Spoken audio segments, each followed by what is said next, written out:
Hello, Voices of the Bench community. John Sherwood from Ivoclar here, inviting you to join us this February at LMT Lab Day in Chicago. Over the 3-day show, we're excited to be offering 16 different lecture programs for you to choose from.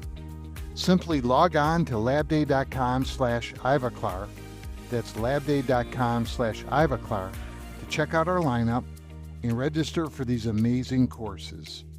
Looking forward to seeing you in the Windy City this February.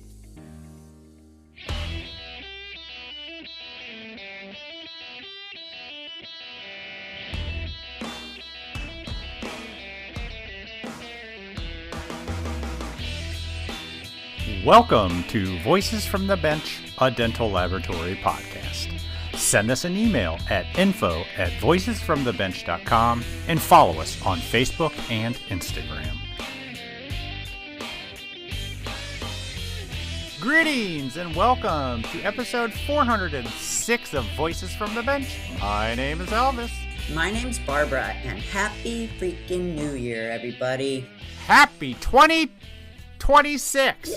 I had to think about it. Got a 6 in it. It's going to be my year, and it's episode 406, right? Oh my lord. Yeah. What are we going to do? This is digging gonna it. be epic. Let's do it. How was your New Year's? Do anything fun? I watched the Miami-Ohio State game.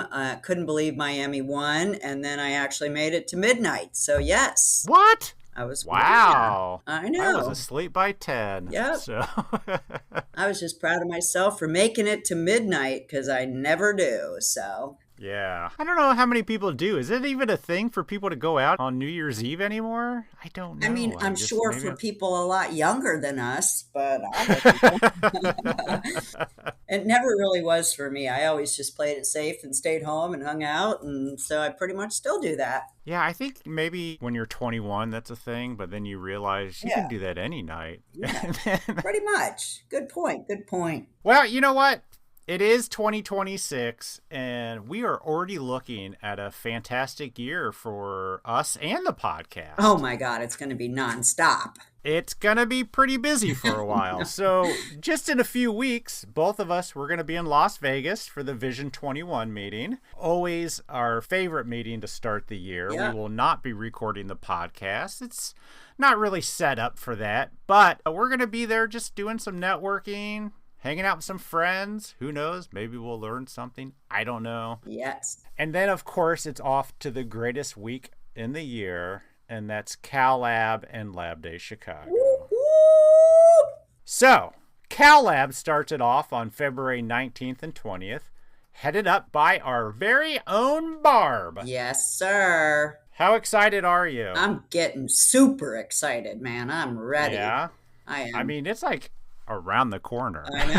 I know. I'm in my head psychologically, mentally, physically, like I'm all in. So yeah, I'm excited. That's awesome. We are so happy and excited. Everyone, if you don't already go to Cal Lab, go to Cal Lab. Right on. Support Barb. 100 years of Cal Lab. First female chair. Barb's first year. That's this crazy. Amazing. Thank you for the support. Thank you. Oh, absolutely. And then we're going to roll right into Lab Day Chicago. Yep. Which is, of course, February 18th to the 20th. And yes, we will once again be recording with the amazing people of Ivoclar in their ballroom right across from the registration desk. Phew. Then we get March off.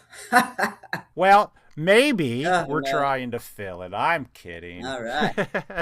Then April 9th to the 11th is the DLAT or the DLAT meeting in Texas. Mm-hmm. If you guys are looking for a really good show that isn't the expensive giant that is Chicago, and I bet it's a lot warmer, it's a great show to attend. We love it there. Absolutely. Haven't been in a few years. Happy to go back.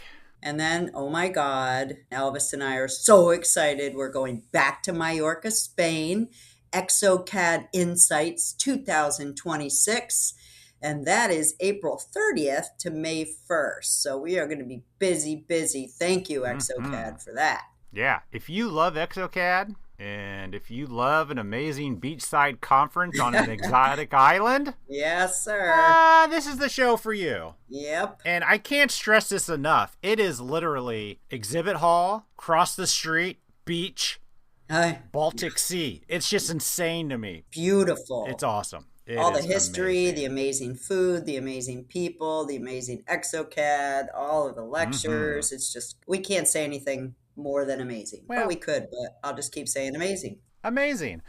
So make sure you come and join us at any of these shows. Of course, we're going to put up dates and links on this episode's show notes. So if you want to look into registering or travel arrangements, please go check it out. And we hope to see you there. Right. So, Barb, we started this podcast in 2018. Phew. It's funny how it's now 2026, and we're just now having guests on that probably should have been on years ago. I would say I would agree. Yeah, I don't know how we don't put people off intentionally. I don't know. It's just timing and everything. But this week, we get to talk to Stuart Steinbock, one of the many Steinbocks that make up the Whitmix legacy. Stuart talks about his history with Whitmix and his roles over the years. But Stuart wanted to expand his dental knowledge and love, and he actually went out to start, run, and build some pretty impressive array of companies. I'll say. From clear aligners to carbon to a startup 3D printer to an ortho lab, Stuart now finds himself at Digital Dental working with the company that brought us Crystal Ultra and the only US-made milling machine. So join us as we chat with Stuart Steinbock.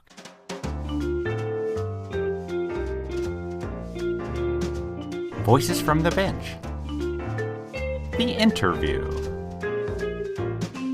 Barb and I are really excited today because we get to bring on someone that I know I've known you for quite a while. We've shared a few triathlon teams together. I was thinking that too. Yes. And I don't think you've done much else in the industry other than swim, right? On my team, that's about it. I don't know. Did I even swim on your team? Barb and I have raced a couple No, times. you actually didn't have to that year. Yeah, we'll talk about that too. Yeah, Stuart Steinbock, how are you, sir? Good. Good morning. Good afternoon. Good to have you. We've been wanting you on our podcast forever. Yeah, it's a long time coming, sir. Yep. Well, when you're an introvert, you know, it can be slow happening. You're not an introvert. Come on. I'm an innie, not an outie. Touche. So there's not a lot of, I don't know, dynasty families in dental lab, but Steinbock kind of is. I mean, Barb, would you agree? Yes, sir. I would agree. Yeah. So, Stuart, let's hear the story, man. Let's hear all about how you intertwine with the Whitmix and the Steinbocks and all of that. Yeah, take us way back to high school, college, all that fun stuff. Yeah, well, like grade school, I got to mow the grass out of Whitmix. Oh, there you go. Same building it's in now? Same building. The parking lot wasn't there. There was a lot more grass to mow than there is today. Son of a Yeah. Who was your dad? My dad was Alan, or is Alan, and he became president in 1985. Okay. 85, yeah. Wow. So you're a direct descendant of them. So of course you were doing grass. What else would you be doing? Well, who started it? Did the Steinbock start it? Yeah, so my great-grandfather and his brother actually had Falls City Dental Specialty, a dental lab. He had been a denture technician in World War I. Wow. His great-great-uncle. And my grandfather was an accountant at Bernheim Distillery when Prohibition was passed. Nice. Distillery, right up my alley. Yeah. So we actually still have his books. He had his own little brand called Panther P, and my dad has his recipe books. But Prohibition was passed. He lost his job. They closed the distillery. And so he joined up with his brother. And so that's the earliest articles of incorporation papers that we can find. Wow. That's insane. Yeah. Did you get to know your great-grandfather at all, or was he gone? He was gone when I was growing up. I knew my great-grandmother. She used to babysit me, and we'd have orange sherbet ice cream, and she'd have the little candies in the crystal jar, which was nice. Yeah. Yeah. Early memories, yeah. Yeah. But he met a dentist from southern Indiana. We're a border state. Mm-hmm. He met a dentist from southern Indiana who had 6 patented features on an egg beater to whip and mix inlay casting investment. And so that was that was really the start of Whitmix. Was my Oh, say that again. He had a what? He had Repeat. 6 whip patentable mix. features on an egg beater to whip and mix inlay casting investment for shiny, smoothier castings. Wow. Okay, so first of all, it was just a modified egg beater? It was, yeah, it was the old hand crank egg beaters. Yep. Yeah. And what was different about it? Like thicker wire? No, I mean it had a paddle at the end instead of like the little mixing things that you would see right in like a normal, like the old mixers that you would Right. do Yeah. with the little mixers you'd stick into it. I'm not sure. It had a little cup to hold the inlay casting investment, like a little rubberized cup. I couldn't tell you, Elvis, what the 6 patentable features were, but I think there's got to Yeah, be sure. at least 2 of them. But right, as opposed to hand incorporation with just a regular mixing knife, like most people still do at the bench for a quick pour Yeah. on stone. I'm sure it's all public domain now, right? The patents have run out probably. They Of course. probably have, but I don't even know if anybody cast anymore, so it doesn't matter. That's true. That's true. Do you guys have pictures of it? We have some of the original whip mixers, yeah, up in the museum there at the building. That's great. Yeah. We gotta Really? put That them is on when cool. this podcast goes. And we do have some of the early advertising pieces, which are pretty cool. So he started marketing that, and that the company began to grow, and we added. Finally, we added. Kerr had a bunch of patents at the time on using cristobalite for gypsum bonded investments for gold casting. We finally found a way around that and started. That was Beauty Cast, and then we added Silky Rock on the dye stone side, and that became really the genesis. So the company's named after an egg beater. Yep. And That's then, great.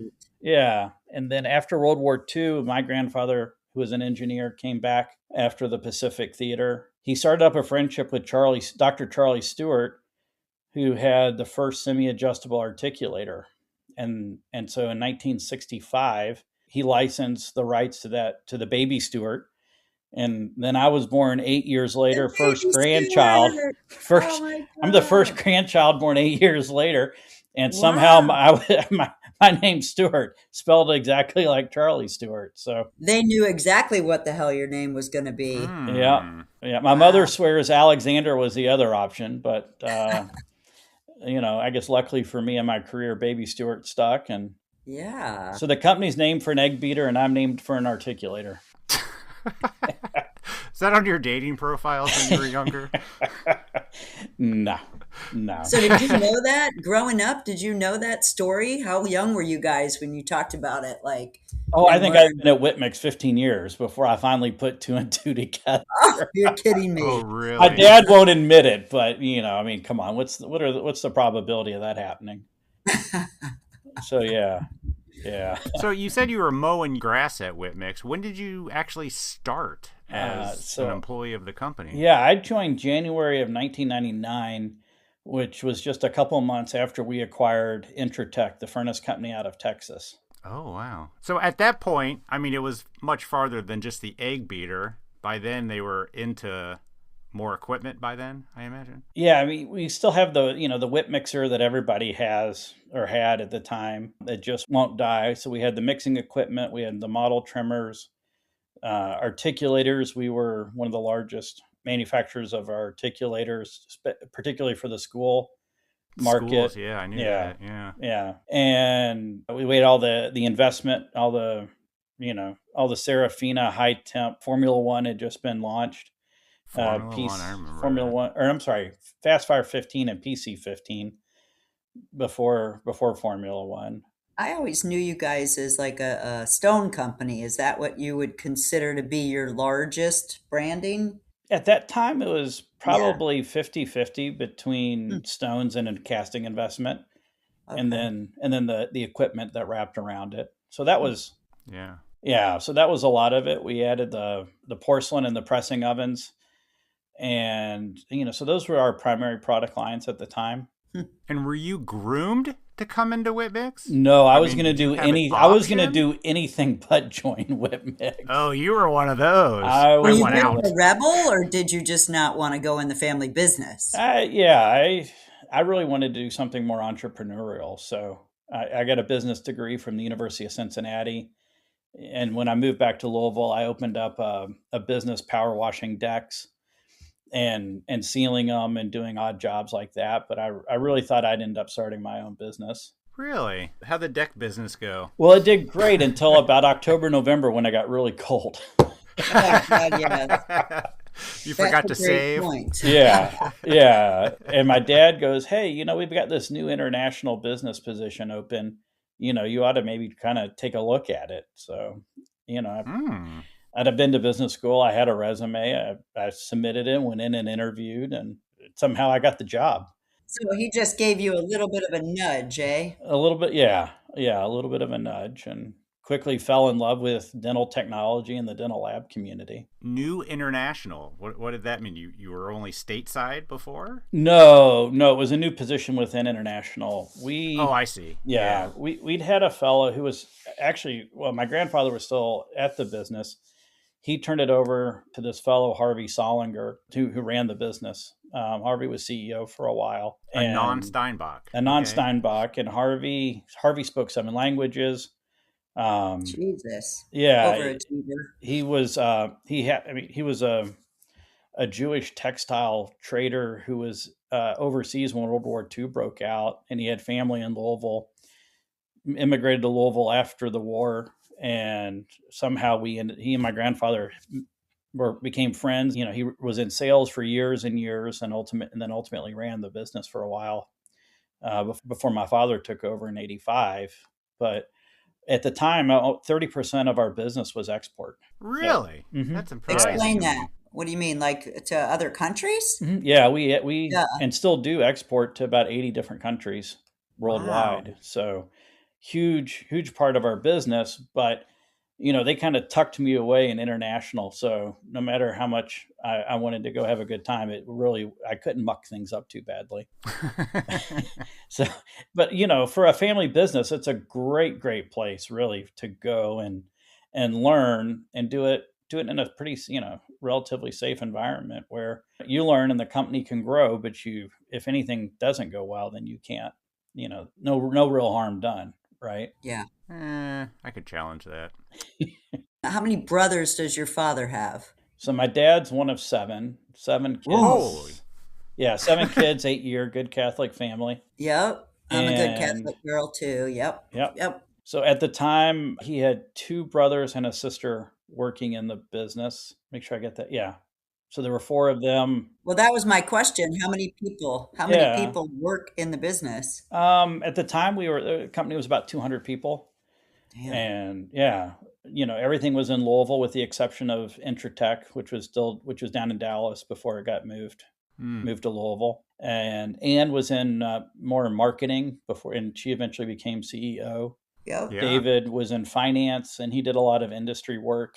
He was real active in the DMA Trade Alliance, and then was the first president when the DMA merged with the ADTA to form the DTA. Jesus. Yeah. DTA and the AMA and the abbreviations in this industry. Well, I'm sorry. Yeah. So it was the Dental Manufacturers of America, and then I don't know, the American Dental Trade Association, I think, was the other one. Yeah. Yeah. I think so. Yeah. Yeah. Anne, we know real well. She's your aunt? Mm-hmm. Yeah. So she's the youngest of the 7. Sure. Okay. Yeah. So there's not a lot of spread. I think there's like 5-6 years between her and my dad. In their generation, it's super tight. And then I'm the first grandchild. So Ann and I are about 17 years difference. Oh, wow. Yeah. Okay. In age. I get you. Yeah. So she was in it, your dad was in it, and then your other uncle was in it, and then one more everybody uncle else. was in manufacturing and R&D. So that's my uncle Andy, who's the real quiet one. Wow. So everybody's got a little bit of it into the company, except for the other 3.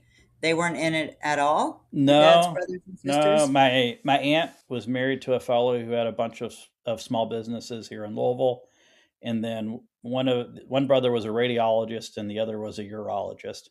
Sweet. Yeah. Yeah. So it took. I bet you holiday conversations are real interesting. Yeah, it was like we never left work. Yeah, that's how it is. That's how it goes in family business. But it took to my generation to actually have a dentist in the family. So we. Really? You have one now? We have two dentists, and we call ourselves G4. generation 4. So yeah, so Nice. there's 2 dentists here. Ann's daughter, Allie, is a general dentist in Virginia. And then my sister, Stacy, married a prosthodontist. Oh God, what was she thinking? Just kidding. I'm Barb just loves kidding. them. If he listens to this, I really am kidding. I Jimmy love might, but yeah, he's got a great practice here in Louisville and does some phenomenal full arch and Sweet. removable work.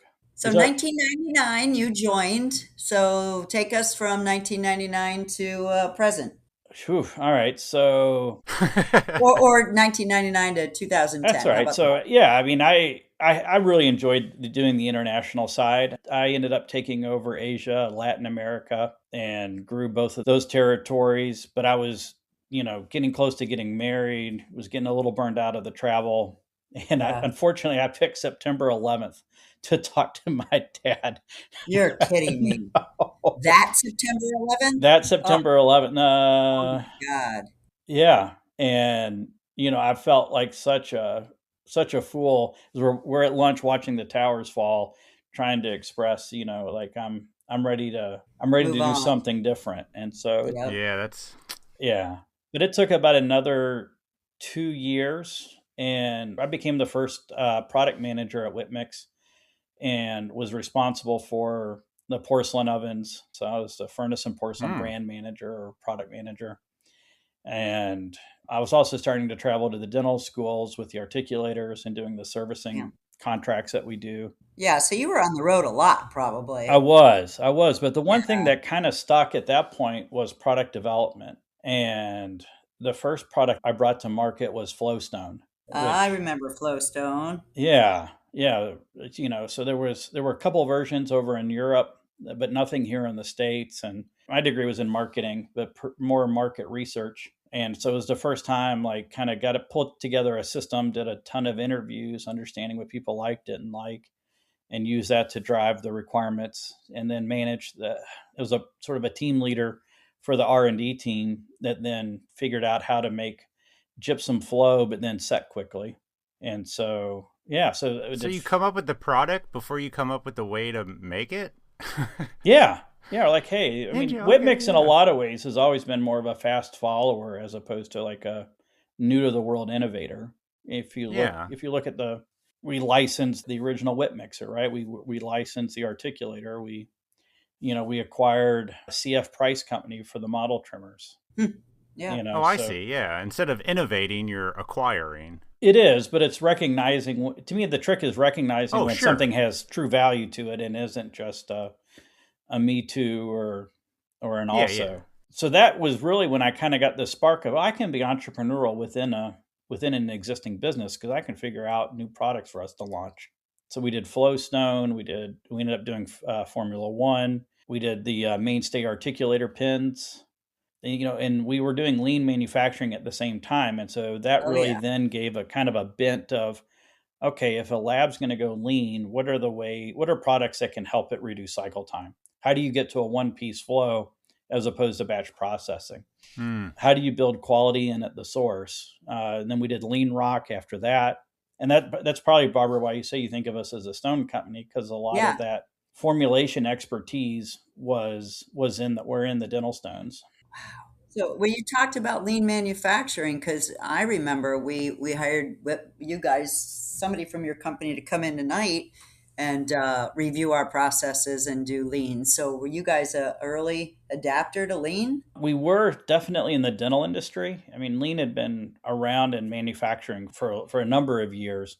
We hired a new VP of operations back. I'm trying to think of when we hired Jim, but Jim had worked in automotive, and he brought that Hmm. lean Yep. philosophy to us. So we'd already had from my dad a lot of continuous improvement things, tools of that nature. But lean then provided a focus to what we were doing internally, which allowed us to repurpose a lot of space, convert, find a lot of investment dollars to then go after larger capex projects, which then helped us in manufacturing quite a bit. Yeah. So we had a really really nice rhythm going, but then we were like, hey, if it's one thing if we're lean, but really the people buying from us, if we can help them, then it becomes that much more mutually beneficial. And Yeah. that's when we started the lean symposiums that we hosted for a number of years. And we did Bob Long. Yeah. Yeah. Yeah. Bob did a lot of the lean consulting Hmm. with different facilities. So mostly 4 labs, though. Yes. Yeah. Did the lean improve a lot in Whitmix? I mean, did you see a huge benefit? Oh, 100%. I mean, we were like one of the best examples.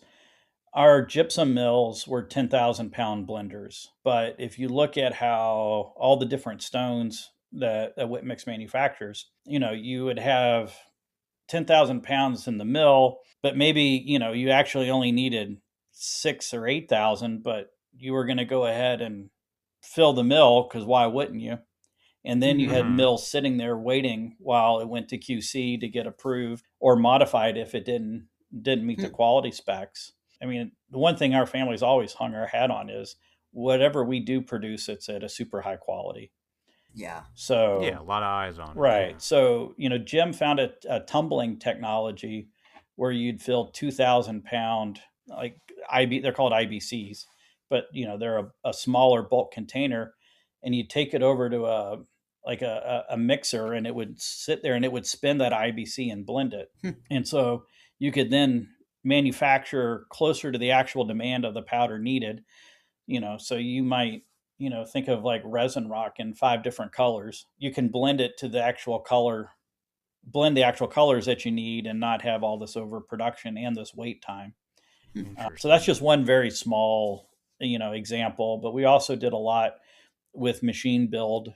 And instead of having to build a whole bunch of machines, right, do this large, how do you get it to more of like a one piece flow, so that we used a grocery store concept, if you have 5 model trimmers in inventory, 2 get pulled, that triggers a rebuild. And then how do you just make 2 and have all the parts and pieces on a flexible line that allow you to do it? So there was a lot of process innovation that, prevented stockouts, improved quality. And so we were seeing it and experiencing it ourselves, and wanted to share that. Yeah, that's cool. You shared it with us. I remember Yeah. Bob came in and mapped out the way that the laboratory was running and gave us advice on how to improve time and productivity and, basically revamped the way that we were operating as a dental laboratory back then. And it was quite eye-opening. And we became, at least twice as efficient, honestly. Yeah, it's amazing when you don't realize, well,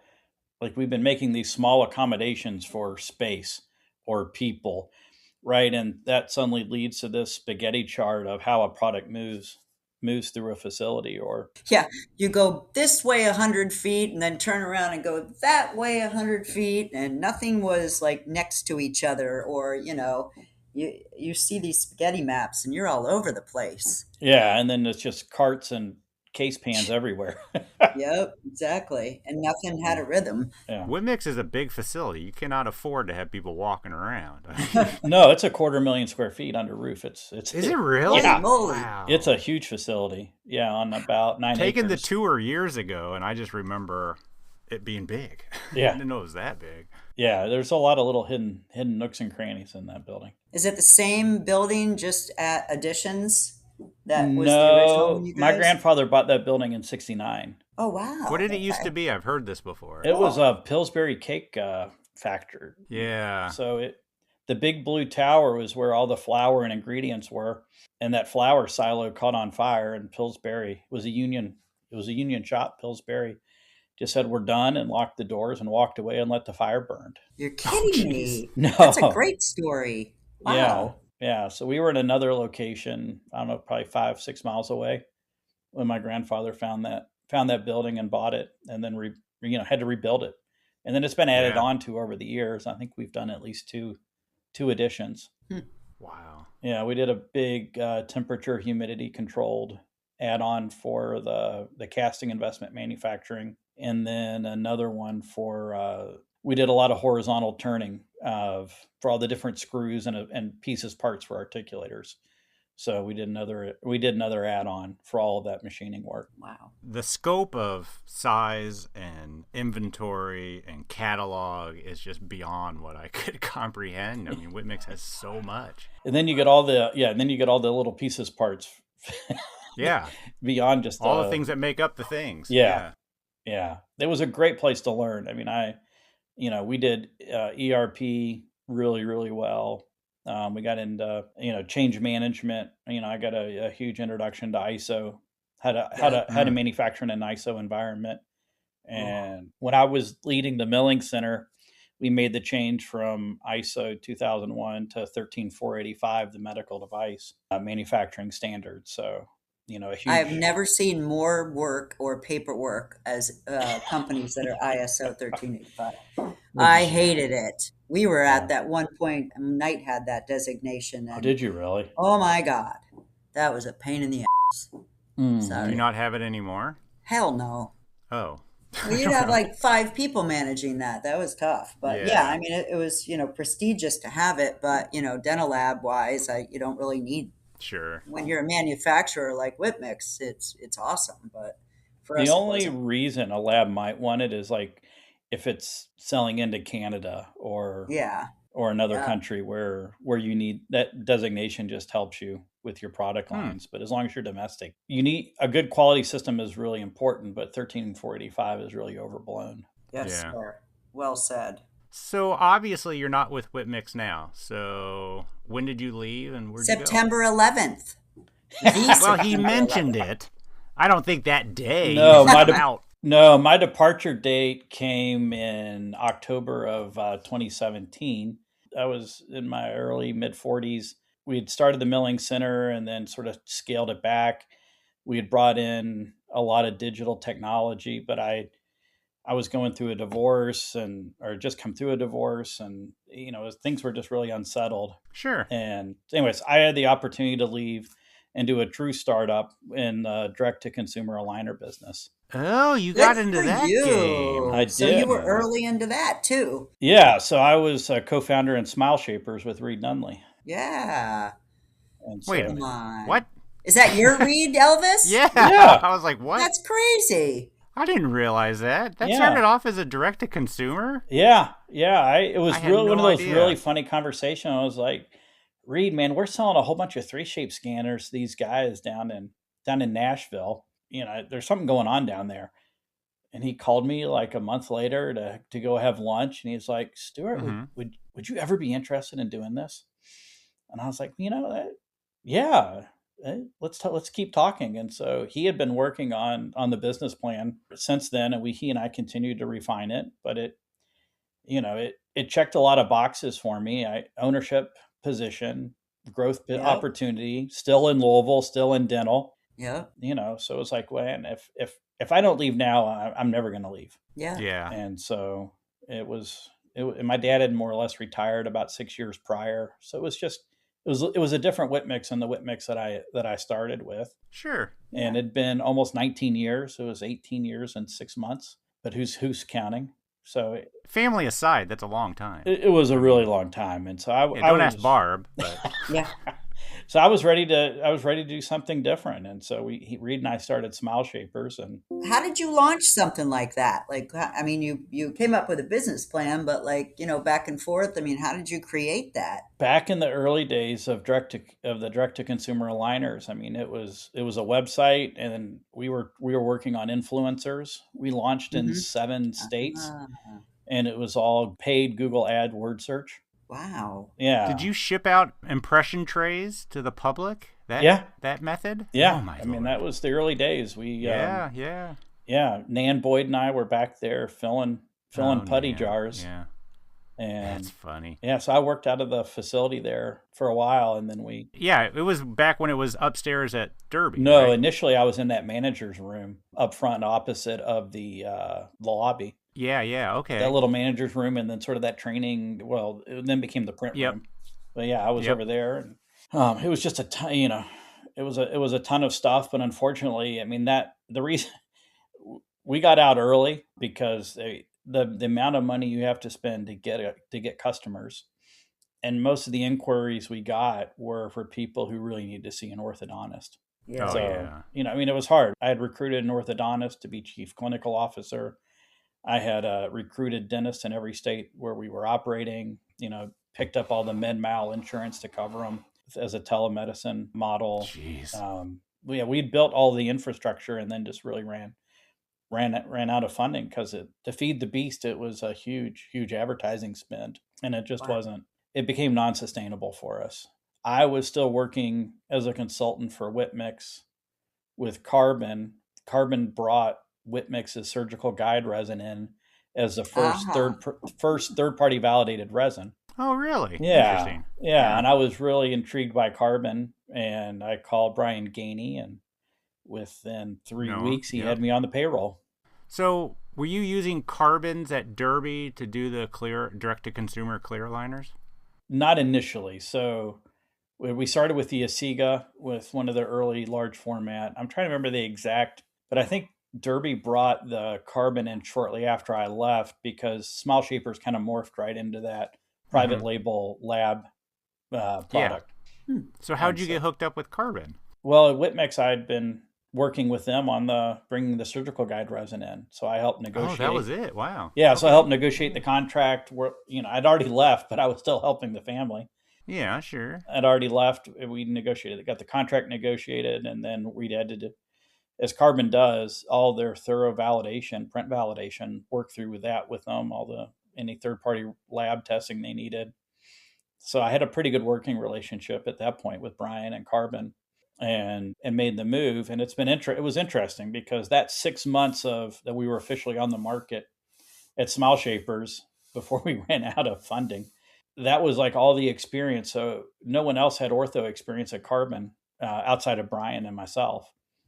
And so we'd hired. Oh, so you brought the brains, eh? Well, we brought Jeff Denny in. I was hired to be to handle special accounts, and I think Jeff was going to do ortho. And they were like, "Wait a minute, Jeff, you don't really do any ortho," but Jeff had come from Itero, but he had been doing all the restorative stuff at Itero. So, anyways, Jeff took special markets or special customers, and I got the ortho division, and so I started selling the M2 for aligners and ortho models. And I imagine that was huge because those things are still being used in ortho a lot. Yeah, the ortho world is completely different than restorative in a lot of ways, right? Like after Carbon, I ended up running an ortho lab out of Buffalo, New York, and we were 98, 99% all digital inbound. Yeah, I've heard this about. We maybe poured 5 or 6 models a week, and we were processing over 1,100 cases a week. Yeah. So, that's pretty spectacular. Yeah. Yeah. And so I was printing over 400 models a day there and about 100 metal parts. So, a lot of 3D printing, a lot of digital, but the actual fabrication, we're in the restorative world, right, has moved to mills for the most part and full contour. Everything we made was still hand fabricated. So it's, all the appliances are still, someone has to salt and pepper all the acrylic to make the Holly, or someone's working on a Biostar doing the thermoforming, or someone's wire bending to do the RPE. So, but it was a great time because just like Smile Direct Club, there was a huge arms race in ortho, and Carbon gave me the L1 to sell for high volume thermoforming. And, it was an arms race. So I was selling all across the globe. In any given day, I would have a call with Singapore or I'm still in Kentucky. I'd be in California or wherever, Round Rock, Texas, wherever the volume was, wherever people were trying to take that volume from a line. It was a great time. It was a lot of hard work. There was a lot of printing capacity at the corporate level and at the lab level. So those L1s, that's the biggest printer Carbon has? Yeah. Yeah. Was that still the same subscription-based model that they have for all of them? So nobody really owned them, I guess is the phrase. Correct. Yeah. And that had to have been expensive. It was. My best year, I wrote $17 million in contract value. Wow. In just those printers. There were a handful of M2 sprinkled in there, but we did about 17 million in my best year. Yeah. But that's contract value. So that's across all the years of the Sure. of the printer subscription. I imagine most of the big labs that were in it had it. They either had an M2. We did a pretty good job on the ortho side. I mean, there were a lot of other Structo Prodways. I mean, there were a lot of other high volume printers that were out there. But Carbon did a nice job at establishing ourselves as one of the market leaders. Oh, for sure. Yeah, absolutely. And so, how long are you still with them, or how long did you do that for? No, I did Carbon for about 2 years, and then I got recruited to another 3D printing startup in San Francisco. Wow. And left for a little. I needed to get off the treadmill for a little bit and catch my breath. Yeah. It was startup life is a dead sprint, and so I went to a smaller, earlier stage startup. There were only like 40 of us, I think, there. Oh, that's nice. Yeah, versus I was employee 275, and I forget, there were well over 500 when I left Carbon. Oh, wow.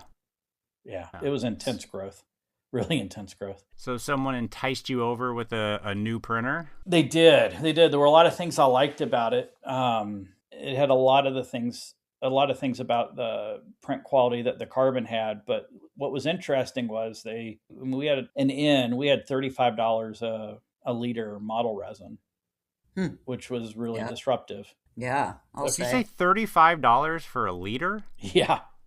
That's like nothing. That is like, wow. Yeah, my cost models looked really, really good when I ran them. I bet they did. Unfortunately, that was also right at 8 weeks before COVID hit. And San Francisco got shut down. Yeah. So, I mean, every lab was furloughing team members. I mean, it was it was horrible. And so I was like, all right, well, if they're going to lay my ass off, they're going to lay my ass off while I'm doing something. And so we had 3 projects internally. We had like the couplers for the oxygen mask, that would go around your head. So there's the oxygen generator. So we had a project for the couplers for that. We had the face shields, and then the one I took. Oh yeah, I remember the face shields. Yeah, I took the nasal swabs. Oh yeah, those were huge. That was brilliant, by the way. That was really smart. Well, it was actually out of Harvard. There was an open source project to find 3D printed nasal swabs, and they did an open call. And so it was Form Labs, Envision Tech, Carbon, us. That company is called Origin. I'm trying to think if there were maybe HP was the 5th one. And it was really funny to watch. Our co-founders used some really incredible software, came up with some really unique designs, and our design in a true clinical trial, we beat all the other 3D printing companies. Oh, interesting. Yeah. When you say you beat them, like how? Because you became the nasal swab standard. Yeah, our clinical efficacy for being able to take in a sample and then be detected and not have false positives or false negatives. Oh. Yeah, we had the most effective swab at capturing a sample that would then be read correctly through the PCR. All right, machines. that makes sense. I was thinking you guys did more faster, or they were smaller, or there was something special about them. Well, one of the unique things about that company was, instead of sort of self-developing resin formulations, we partnered, and we were kind of the printer of choice for most of the industrial resin developers. And so we had relationships with Molecule that became Hinkle and a couple other companies, but the resin we used came from Hinkle, and I was able to work directly with the people that developed it. And really, the secret came down to post-processing. Everyone else who was using sort of a similar product were using sort of dental-specific cure units, and we were using industrial cure units that worked better. And so we had a much more flexible product. Yeah. And it was a higher rate of throughput. So it was a better product that we can manufacture faster. And so suddenly I had a business. I had this 10-week sprint of standing up a business, implementing a quality system. We ended up doing ethylene oxide EO sterilization because the resins and the packaging weren't holding up to autoclave. And then right about that time, all the other non-3D printed options flooded the market. but it was sort of this crazy 3-month period where anything you could make, you could sell. Yeah. People were desperate for it. So it was a horrible time. So when everyone else had their, their staycation, I was working You were 10, busting your 12-hour boot. days. Yeah. Yep. And then coming out of that, we were acquired by Stratasys, which was turned into a really cool operation. And because I've always been more on the product side and product innovation than sales, I ended up becoming the first product manager for the Origin 1 printer, and reporting to Israel instead of in sales, and reporting into the Minneapolis facility. Wow. Oh. So you were with Stratus for a while. Yeah, so I did about a year there. He had sort of done a soft launch in dental of the Origin 1. I found another product manager to backfill me. And we were also getting ready to launch the PolyJet dentures at the same time. Mm-hmm. Yeah. So I got to go to Israel, which was a lifelong bucket list trip for me. Spend a full day in Jerusalem going through the old town. And then we were developing the marketing plans for the PolyJet TrueDent. Yeah. And then a dental lab, one of my customers called me out of Buffalo, and then I ended up there for a couple of years. At where? ODL out of Buffalo, New York. Oh, yeah. Yeah. So then I got like firsthand real life experience running a dental lab, albeit an ortho lab, but it was a fun and crazy couple of years. So did you go back and forth, or were you remote? I did. Yeah. Okay. Yeah. Ooh. Yeah. That's tough. So you just move around a lot. You're there for a week and then home, or what? Does that pretty look much? like? Yeah. Wow. I could catch like a 7 a.m. flight and be in Buffalo by lunchtime, before lunch on Monday, and Yep. Thursday around 1:32, I could catch a flight and be back home by midnight, and then be home Friday. Yeah. For some people, that's ideal. 4 days in, 3 days off. How'd you like running a lab? I loved running the lab, Elvis. It was I mean, it's interesting to me because you're kind of like outside the lab space, as like a vendor, manufacturer kind of thing, and now you're thrown in a lab. Yeah, so I mean, all of our bitching you've heard for decades. Yeah. It was, look, man, it was labs are, they're very crazy, I think. Oh, 100%. In a good way. I had 70 wonderful nut jobs. Yeah. Underneath me. Yep. We had a good period of growth. We were hitting our head, in that we hadn't developed quite enough talent at the bench level we could sell more than we could produce. And that's a really frustrating place to be. I mean, it beats the alternative, right? But it's a really frustrating place to be. And so we started doing a lot more work with cross training. We were doing a fair amount with wire bending and putting together curriculum, because wire benders were really a lot of what at the hand fabrication level we were struggling with. We had implemented a fair amount of automation on the thermoforming line. We were doing over almost 300 pieces of plastic a day on thermoforming. Wow. But the palatal expanders were a really high percentage of our volume, and over half of those were digital bands. So it was it was a great digital environment to work in. We did a lot on the front end. I did a lot with CAD Flow early on kind of what our needs were, and they were incredible working with us on making changes and accommodations. And so when I left, we were getting really close to being able to metal print the full RPE. So where, imagine, I mean, it was pretty crazy because a digital impression would come in. We would digitally design, or CAD Flow would do a lot of the design work, starting to do more of the design work for us, design it, print. Models would go one place to be printed, and then the metal would go to another area to be metal printed, and then they would come back together, and we'd solder the expansion screw in place, and in QC and out the door. I mean, there was a lot of digital integration in that job, a lot of lean about how do we get to one piece flow, how do we not let case pan sit. So it was not a place you could be bored at, because we were having to constantly evolve so that our processes were efficient enough and our people were good enough that we could stay on track for our growth goals. And at what point did that drive you crazy? What time did I wake up every morning? No, Yeah. it was great. I mean, we're a bunch of quirky people. I mean, Yeah, I and love so it. I worked with some phenomenal people, some great technicians, Yeah. but ortho also for me can be, it got to the point where it can be a little boring because you're moving teeth or you're retaining teeth, right? Like you just Yeah. kind of do one of two That's it. things. There's a Right. lot of ways to do it, but at the end of the day, you're doing one of two things. Kind Hmm. of takes the Interesting way to look creativity at it. out of it, huh? It does. So then you get creative on like I think we made 37 different appliances to do those two things. Wow. 37. Yeah, I mean the product variety is crazy. Wow. I never I thought clear imagined. lines did it all. Yeah, no, I mean it's way more than just a Holly, a thermoformed retainer, and and an RP with some molar bands. It's Yeah. there's a lot. It takes some super talented people to be able to do it and do a lot at scale and do it Oh, well. 100%. Yeah. So how long were you there for? And almost 2 years. Okay. Almost 2 years, and then So you're with Whitmix again now, right? no, I'm with Digital Just Dental. kidding. Oh, sorry. I was just messing with you.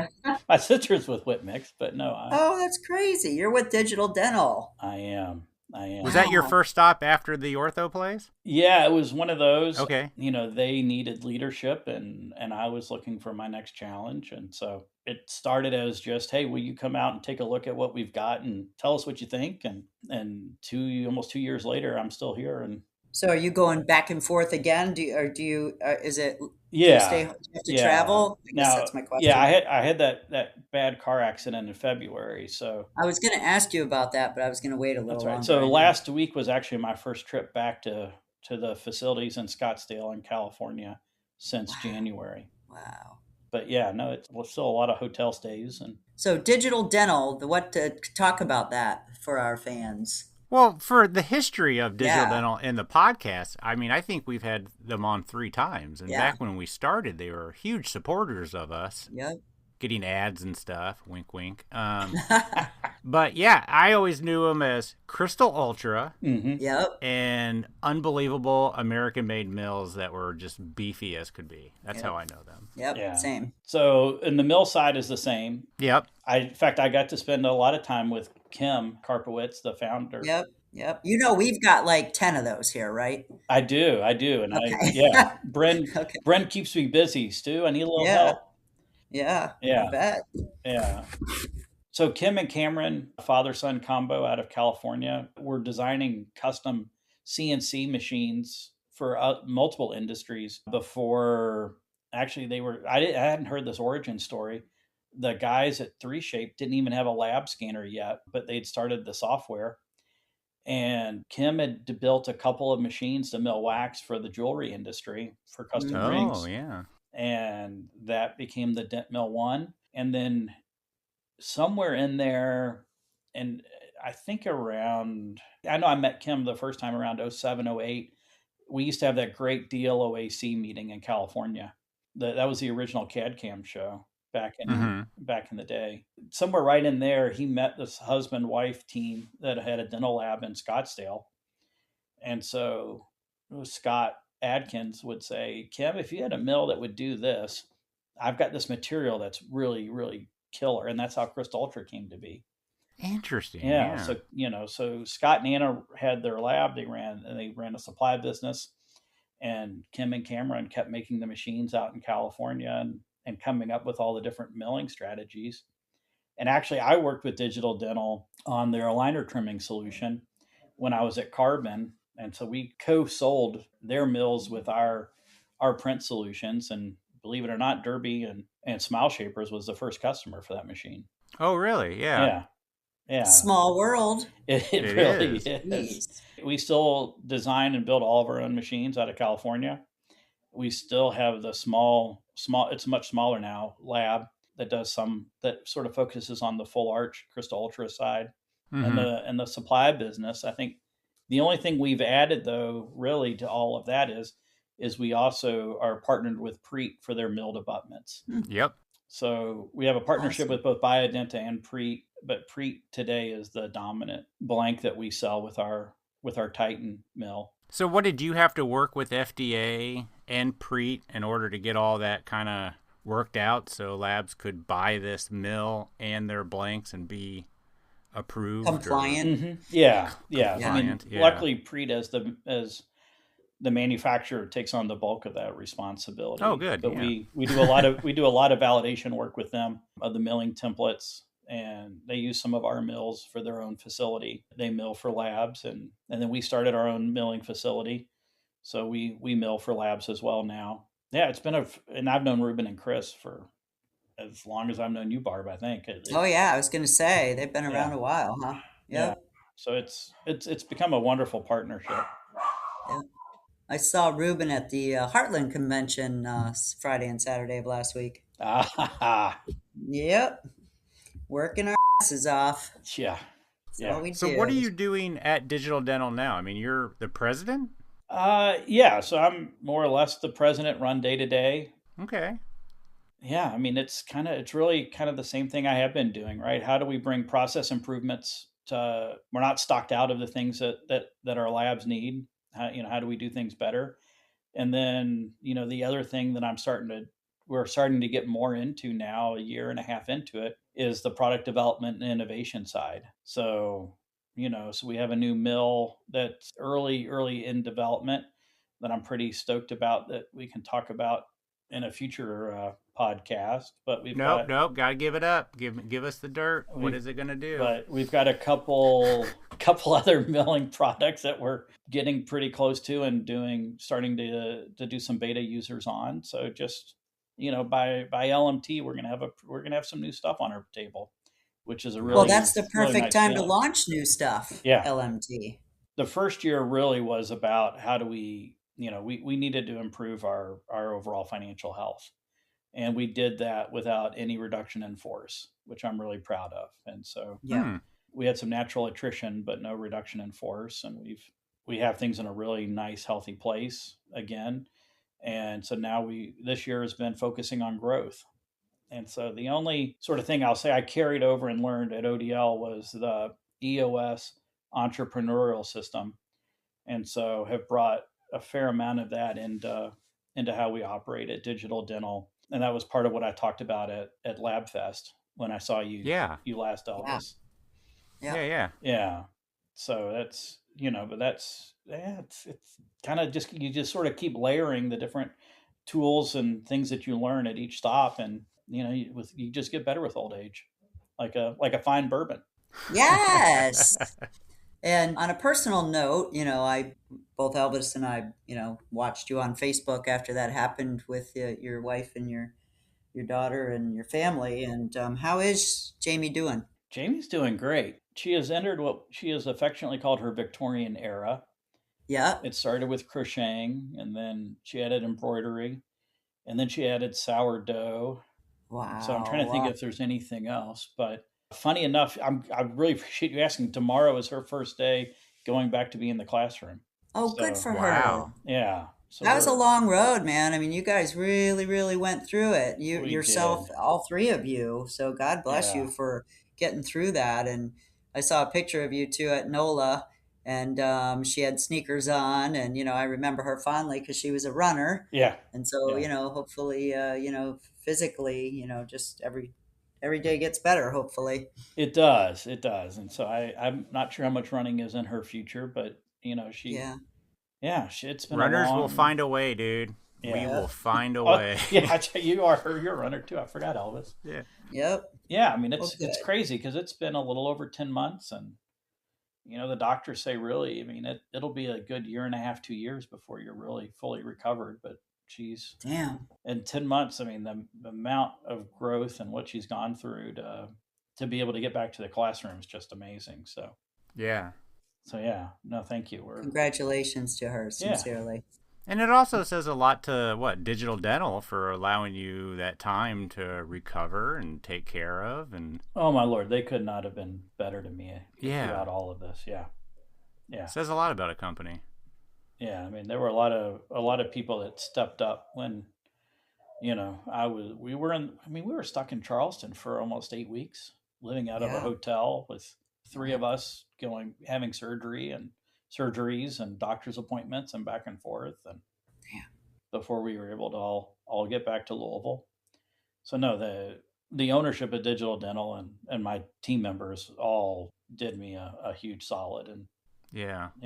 we've come out much Well, better good for on the you backside. guys. Yeah, thank Yep.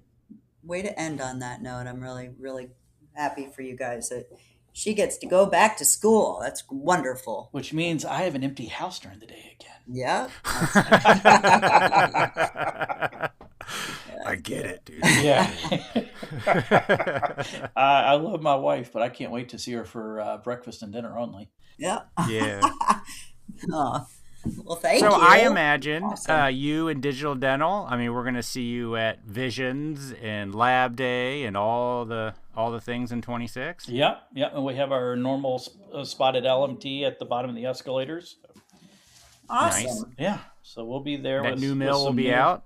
Some new things to show everybody. That's awesome. Fantastic. Well, thank you. Yeah, thank you Stuart, all. thank you so much, man. I know we didn't touch upon this, but I mean, we did that triathlon together and you got out of swimming. Because that seems back to be next what year. everybody does. Yeah. But Yeah. Well, yeah. I appreciate the friendship we've had over the years. Thank you guys. Yeah, For thank you so sure. much. Yeah. Yep. Yeah, Barb and I even raced a non-dental triathlon together. Yeah, it was on the East What? Coast. Yeah, at Cape Canaveral, the Rocket Man. Yep, that was awesome. Yeah. Enjoyed the heck out You of all that. did it outside the foundation? Is that even Yes, allowed? we did, and we came in. We placed something first, I think. I think we had one of the top. Yeah, if we weren't Yeah. first, we were second in the Yep. relay. Nobody's going to check, so say whatever you want. Exactly. That's why I said first. Well, all I know is we beat Nick Azera, who did the whole thing by himself. So Yeah, Oh, true nice. that. yeah, Good times. Good Yeah. times. That's awesome. All right. yeah, that was a fun weekend. Yeah, thank you so much, man. Yep, And thank I guess you. we'll see you in a couple weeks of Visions. We'll see you in Vegas, baby. Yes, sir. All right. Thank you so much, sir. Have a good Yeah. one. All right, Yep. thanks all. A huge thanks to Stuart for coming on our podcast finally and telling us your story. It was so great to hear about your family's history with a whip mixer to the growth that you were part of. And even though it's tough to work with family, and I should know, I'm sure it's equally tough to leave the family business to follow your own success. Now that you are at Digital Dental, we know that the already great company will become even greater. We look forward to seeing the new mill in Chicago. Thanks, Stuart. All right, everybody. That's all we got for you. And of course, we'll talk to you next week. Have a good one. Bye.